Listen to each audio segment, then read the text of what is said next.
नमस्कार विद्यार्थी मित्रांनो, त्रिशा विज्युअल लर्निंग चॅनल मध्ये आपले सर्वांचे स्वागत आहे। तर आज आपण पाहणार आहोत वाचन प्रेरणा दिन डॉक्टर APJ अब्दुल कलाम यांच्याविषयी खूप सोपा व सुंदर मराठी निबंध।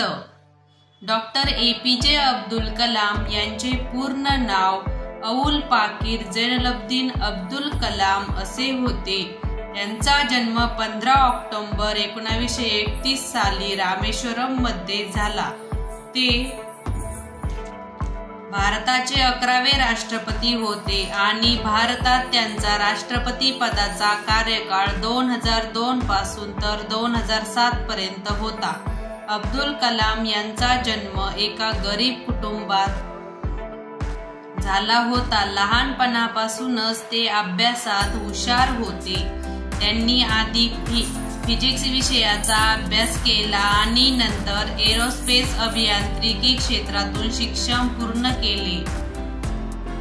अब्दुल कलाम यांनी आपल्या 40 वर्षाच्या करिअर मध्ये खूप मेहनत केली। त्यांनी DRDO आणि Indian space research organisation ISRO मध्ये महत्त्वाचे योगदान दिले। त्यांच्या या महान कार्यामुळे त्यांना मिसाईल मॅन म्हणून देखील संबोधले जाते।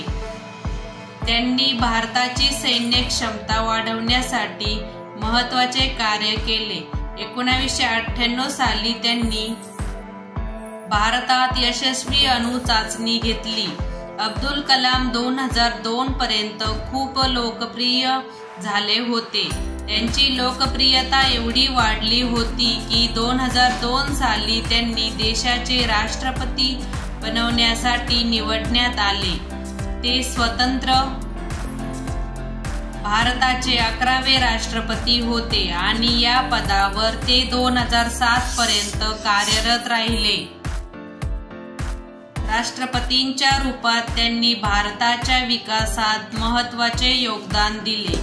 ते एक लोकप्रिय राष्ट्रपतींच्या रूपात ओळखले जातात। लहान मुलांपासून तर म्हाताऱ्यांपर्यंत प्रत्येक व्यक्ती त्यांना ओळखतो व त्यांच्यापासून प्रेरणा घेतो। 27 जुलै 2015 रोजी 83 वर्षाच्या वयात अब्दुल कलाम यांचे निधन झाले। त्यावेळी ते Indian institute of management Shillong येथे लेक्चर देत होते। अचानक आपल्या हृदयरोगाने त्यांचा मृत्यू झाला।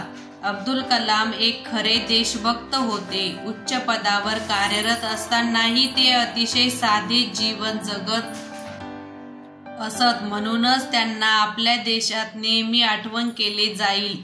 धन्यवाद। जय हिंद, जय भारत। अशाच प्रकारच्या नवनवीन भाषणांसाठी त्रिशा विज्युअल लर्निंग चॅनलला अवश्य सबस्क्राईब करा।